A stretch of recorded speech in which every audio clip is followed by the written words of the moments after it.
Good evening. This is the CBS Evening News. I'm Forrest Sawyer. After nearly 19 months in captivity, Father Lawrence Jenco has come to the same way station that has met so many other former hostages, the U.S. Air Force Hospital in Wiesbaden, West Germany. It is his first taste of real freedom and a new life. And as Tom Fenton reports, the taste is very sweet. Father Jenco appeared relieved and in high spirits as he was greeted by American Ambassador Richard Burt and Mrs. Burt at the Rhein-Main Air Force Base. There were cheers from the small crowd and a few messages of welcome. Jenco responded with waves and gestures and at one point held up a tiny American flag. He was then whisked off in a motorcade at high speed along the same highway taken by all the other freed American hostages who have come through Frankfurt in the past, heading for the Air Force Hospital in Wiesbaden. With him were the Archbishop of Canterbury's special envoy, Terry Waite, who worked for months for his release. Jenco said he was very happy and that he looked forward to going home again and feeling the wind of the windy city in his face. In the hospital, Jenco began the long process of being debriefed by government investigators and terrorism experts. He was also given a thorough medical examination. Later at a press conference, one of the doctors who examined Father Jenco said he was in good shape for a man of 51 who has not slept for 3 days, but he does show signs of heart disease. And State Department Counterterrorism Chief Robert Oakley would not say exactly how Father Jenco's release has been achieved. It has taken a long time to get Father Jenco released. It took a long time to get Reverend Weir released. We're continuing to work for the release of the 3 other hostages. As long as the 3 other Americans are still being held by Islamic Jihad, Father Jenco will not be able to speak freely in public. It may be some time before we learn the full story of his 564 days of captivity. Tom Fenton, CBS News, Wiesbaden, Germany. Father Jenco's relatives are rushing to meet him in West Germany, and they're bringing along some clean clothes for him, a small bottle of gin for a special martini, and plenty of his favorite snack, popcorn. Ned Potter reports from Chicago. Early this morning, Father Jenco's family assembled in Joliet to leave for the reunion. This is a joyous day, and thanks God. It was through his intercession we're here today. Jenco has 36 relatives in the Chicago area, and 10 of them are making the trip to Germany, smiling, jittery, sometimes hugging strangers, surrounded by reporters at the airport. We can never abandon God. He never abandons us. In times of most difficult stress, in times of severest tribulation, our Lord's with us. We're just ecstatic. We cannot believe that 565 days we have accomplished our goal and freeing our brother. But of course, 3 other Americans remain in captivity, their families waiting for reunions like the Jencos. It was very upsetting to know that he was released and my uncle wasn't. David Jacobson's family got a look at him on his captor's videotape yesterday. Today, his son expressed frustration that the U.S. government won't negotiate. I do not really see the Reagan administration changing its mind on this policy. I wish they would, but I don't see it. Arriving this afternoon in Washington to change planes for Germany, Jenco's family repeated its thanks. It was people to people, touching people. It was prayers, powerful prayers. But as they got on an Air Force plane to Wiesbaden late today, the Jencos repeated that they would not rest until all the other hostages come home too. Ned Potter, CBS News, Chicago. Vice President Bush is in Jerusalem for the first leg of a 10-day tour of the Middle East. Bush is praising last week's meeting between the leaders of Israel and Morocco, and he is urging more peace efforts. But Don McNeil reports the hopes of the Reagan administration may become trapped by the complicated reality of the Middle Eastern world. Arriving in the wake of the Morocco summit, Vice President Bush talked about keeping up what the Reagan administration hopes will be the momentum of that meeting. That mission captured the imagination of everybody in my country. Washington called the Morocco meeting an historic precedent. King Hassan called it a failure and resigned today as chairman of the Arab League. Prime Minister Peres called it a breakthrough. There is no real agreement. I would be cautious because the breakthrough has to be with, I think, with the Palestinian leadership. The breakthrough is with Jordan. But Israelis occupied the West Bank, not Jordan. The West Bank, with Jewish settlements, with over 1 million Palestinians who mostly support Yasser Arafat and the PLO. Peres had no mandate to talk about that in Morocco, so opposition leaders accuse him of grandstanding there in the last months of his premiership. Mr. Peres is not the first Israeli prime minister to visit Morocco, but he is the first Israeli prime minister to visit Morocco together with an Israeli television crew. There are many Moroccan Jews in Israel. The opposition says Peres went to Morocco to woo votes. In October, Peres hands over the leadership to Yitzhak Shamir and the Likud. With them, the West Bank is non-negotiable, and with that stance, there is no so-called peace process. That makes Washington unhappy. Therefore, sources say, the U.S. helped set up the Peres-Hassan summit, that their meeting, even without any results, would raise the hope of peace and help the Labor Party here in future elections. The real target, as time runs out for Peres, is to settle a dispute over a small strip of land on the Israeli-Egyptian border, and thereby get a summit meeting with President Mubarak, which in turn may lead to a meeting with Jordan's King Hussein. Vice President Bush hopes to push that possibility by meeting with all three leaders on this visit. But by leaving out Syria, Israel's strongest enemy, he leaves out a major player in the Middle East game. Dawn McNeil, CBS News, Jerusalem. King Hussein of Jordan and President Assad of Syria have spent the past 2 days talking. Diplomats say they focused on the impact of the Israeli-Morocco summit. Nothing concrete has come from these talks. Syria has already broken off relations with Morocco. In a moment, a look at new moves President Reagan is said to be contemplating in his South Africa policy. And later, for the first time ever, the world's greatest and longest bicycle race has an American winner.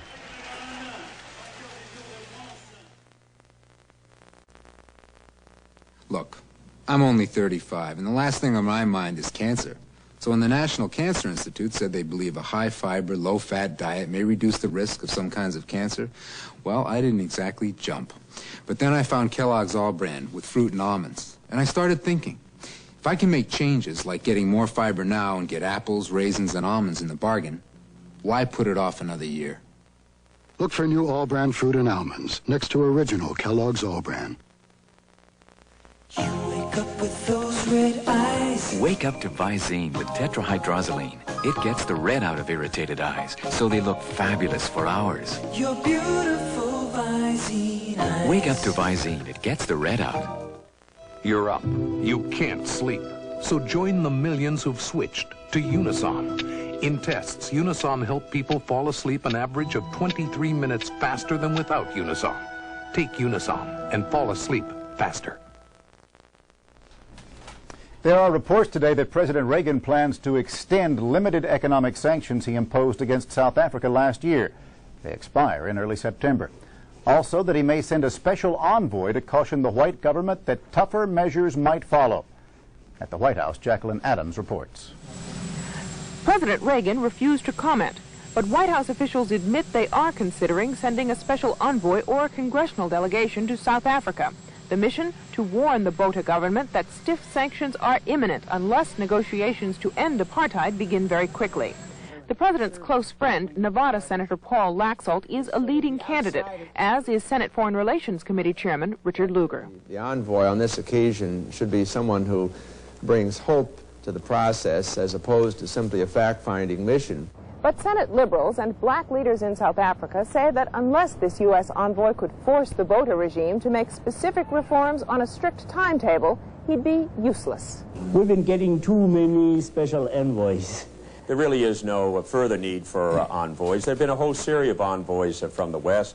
White House officials said they don't want to get ahead of the British, who are under intense pressure to impose sanctions. Before deciding whether to name an envoy, officials here want to hear from British Foreign Secretary Howe, now meeting with South Africa's white minority rulers. Jacqueline Adams, CBS News, the White House. The South African government said today that 2 black guerillas of the outlawed African National Congress were killed in a gun battle with police. It said one allegedly was involved in nearly 20 Johannesburg bombings and was at the top of the police most wanted list.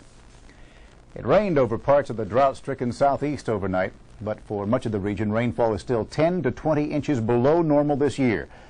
And so they prayed for rain today in churches all over Georgia, and special services requested by the governor. Rain can only come from above, said one pastor. But help is coming from other places. Workers in Indianapolis loaded 2,000 tons of hay aboard a freight train bound for South Carolina. Hay donated by farmers for farmers, whose herds might starve without it. In Ocean City, New Jersey, today was a day to go to the beach, to walk along the boardwalk, to relax. It was not a day to shop. Many stores were closed because after a legal battle, the blue laws are in force again. Anthony Mason reports.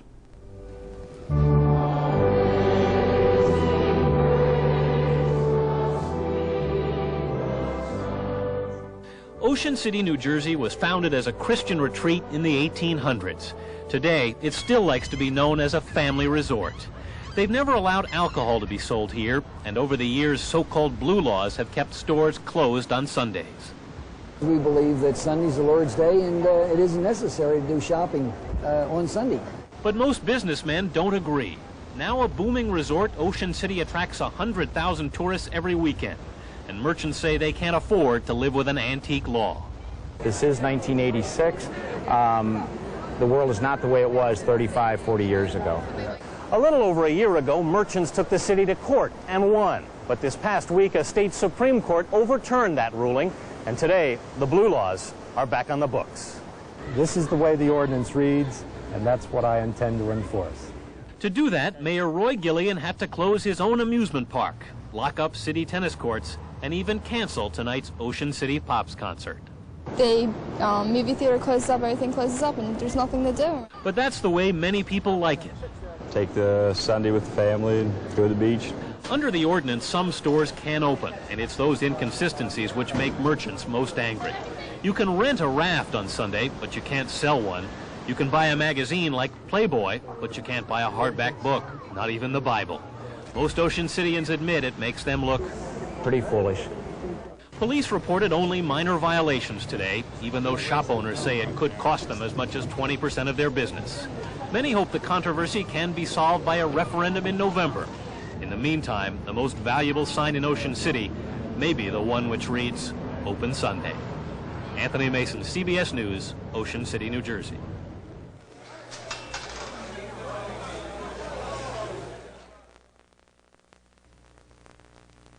Nowadays, it seems everybody's comparing himself to a banker. Savings and loan folks say they can give you financial counsel like bankers. And we're just like a bank. Stockbrokers say they can manage your transactions like bankers. And we're just like a bank. When others go so far to say they're like a banker, isn't it nice to know that the one helping you really is a banker? The only place you'll find a banker is the bank. A message from America's full-service banks. What would you do if someone added sugar and salt to your cereal? No! You know, many cereals come with sugar and salt already in them. Up to 26 added teaspoons a box. But not Nabisco shredded wheat. The only thing in shredded wheat is the natural toasted goodness of shredded wheat. Nabisco shredded wheat, the only thing added to it is what you put on it. Nabisco. Gasoline bombs in West Berlin today destroyed 2 large tents put up as emergency shelter for the flood of Third World refugees pouring in from East Berlin. The tents happened to be unoccupied at the time. Chancellor Helmut Kohl this weekend asked East Germany to stop the flow of refugees looking for asylum. He says they are becoming an intolerable burden. Derek Blakely reports that communist officials are actively encouraging this east-to-west exodus. For thousands of Third World refugees, this is the Freedom Train, the subway crossing the Berlin Wall into West Berlin. Nowhere in Europe is entry to the West so easy, but the fast-growing flood of refugees has become a major problem in West Germany and a point of contention between East and West. At the moment, it's really a very difficult problem because we don't really know what to do with the refugees. Western officials largely blame the Soviets and East Germans for the huge influx of refugees. In Third World countries, the communist bloc has aggressively promoted cheap flights to East Berlin with guaranteed access to the West. And the communists have found it pays to advertise. They have made a lot of money from refugees. I mean, Interfloat, Airfloat, lots of communist planes. Already this year, more than 47,000 refugees have applied for asylum in West Germany. In West Berlin, processing centers are swamped. New arrivals are being housed in tents, in school gymnasiums, even in steel cargo containers. For some, the lure is the prospect of liberty. For others, the bright lights of economic opportunity. And these Lebanese refugees simply seek peace. My house in Beirut destroyed, and there is nothing there. So I come to here.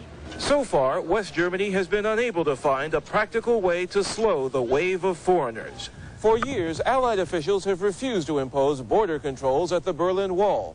That, they argue, would play into the hands of the East Germans, bolstering communist claims that the wall constitutes a legitimate international border. And tougher controls would be meaningless without radical changes in Germany's asylum laws. Everybody arriving at our border and looking for asylum has a right, a personal right to get in. Chancellor Helmut Kohl's government fears that the refugees include criminals and possibly terrorists. But at this point, only the East Germans can stop this stream of immigrants. Derek Blakely, CBS News, West Berlin. Today is Navy Day in the Soviet Union, and Soviet leader Mikhail Gorbachev visited the main East Coast base at Vladivostok to review the Pacific Fleet. Gorbachev and his wife looked on as warships demonstrated their weapons. The Navy's most modern missile cruisers and other warships steamed by. OPEC oil ministers held preparatory talks today in Geneva in advance of tomorrow's fourth emergency meeting in 5 months. They're still trying to agree on how to allocate production cuts to move prices back up.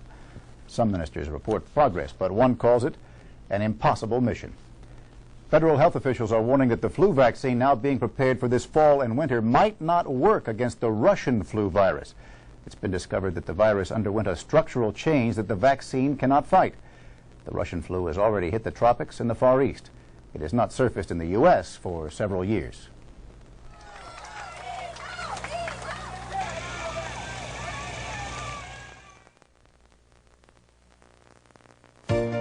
Everybody needs a Yugo sometime. I bought my Yugo because now I can afford a brand new car. I think it's fun to drive, and it beats my old carpool. I like the rack and pinion steering and the front wheel drive. We wanted a dependable second car. And this Yugo's just what we need. See the car you need at the price you want, $39.90. Call 1-800-USA-YUGO for the dealer nearest you. Everybody needs a Yugo sometime. Yugo, $39.90. Medical news from Nuprin. Moments ago, a medical study reported the best news for tough headaches in over 10 years. Beyond regular strength aspirin, beyond extra strength Tylenol, there's a higher level of pain relieving strength, Nuprin strength. 2 little Nuprin are stronger than extra strength Tylenol, so Nuprin stops headaches better. And remember, Nuprin is gentler to your stomach than aspirin. For strength beyond extra strength Tylenol, Nuprin strength. What's that cereal? Post Fruit and Fiber Harvest Medley. Eating it for the highest fiber bran flakes? Forget the fiber. Harvest Medley has almonds, chunky apples, fat raisins. Forget the fiber and fruit and fiber. You're gonna eat it just for the taste. It's crisp apples, raisins, almonds, and the highest fiber flakes that make Harvest Medley a taste you won't forget. Get Harvest Medley and remember the taste. Post Fruit and Fiber cereal tastes so good you forget the fiber. It's hard to be an American bicyclist in Europe. The best racers in the world are there, and if you're from the United States, you don't get much respect. But Greg LeMond has won that respect. Today, he achieved what no American ever has before. From Paris, David Andelman has the story of a race to the top. In France, every kid grows up dreaming of winning the Tour de France. But today it was an all-American California boy who took the world's premier bicycle race. It hasn't even sunk in. I mean, it's... You know, it's like, I don't know, it's like combining World Series, Super Bowl, everything into one thing and winning it. LeMond toppled the Babe Ruth of bike racing, Frenchman Bernard Hinault, and he did it over 24 days and 2,500 miles of the toughest terrain. For a Frenchman, it's just plain patriotic to turn out as the Tour roars through his hometown, urging the leader on to victory. So it was downright confusing when the leader turned out to be an American. This is their parade, and we're coming in from a different continent and showing our colors. So what would you say to the French? Watch out. Of course, it's not all flag-waving fun and games. This is big business. Lamont's expected to make $600,000 this year for riding his bike. But when it comes down to it, what's at stake isn't money. It's personal pride and national passion. About time, yeah. So the Prime Minister of France helped an American racer into his yellow winner's jersey, and they played the Star-Spangled Banner for an American in Paris on the Champs-Élysées, marking a whole new French Revolution.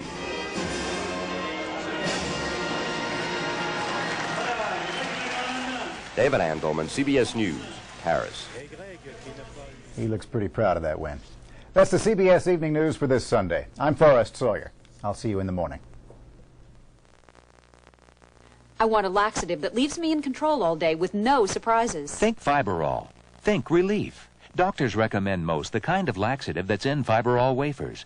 Every great-tasting Fiberall wafer has the natural fiber remedy that relieves gently, without any worry. I want effective relief with no harsh chemicals that can cramp my style. Think Fiberall. Think relief. When Fiberall's outside, there's a great-tasting wafer for natural relief inside. Fiberall wafers, natural fiber remedy for natural relief, also in powder. What? I'm going to dive. I'm going to do the double reverse half gain with the pipe. Please talk me out of it. When you go on vacation, criminals go to work. I'm watching. So don't carry cash. Carry American Express traveler's checks. Don't leave home without them. Here's the smorgasburger. First we chop the cheese and chicken. Next we grind the beef and liver. Then we mix it all together. Now you got the smorgasburger. Smorgasburger from Kettle Ration. It's like a smorgasbord in a bowl. Smorgasburger!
We'll go behind the scenes with some of the DJs you hear on your way to work in the morning and talk with comedian Sid Caesar tomorrow on the CBS Morning News.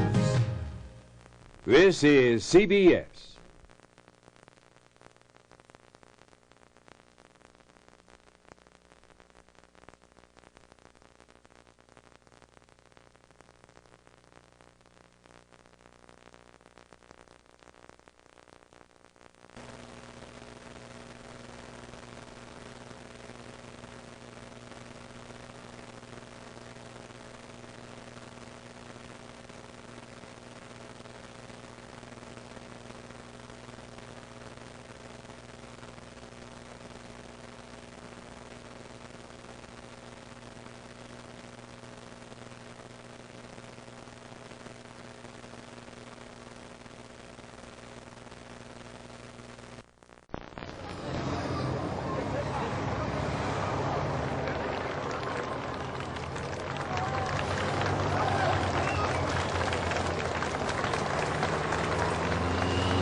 We'll go behind the scenes with some of the DJs you hear on your way to work in the morning and talk with comedian Sid Caesar tomorrow on the CBS Morning News. This is CBS.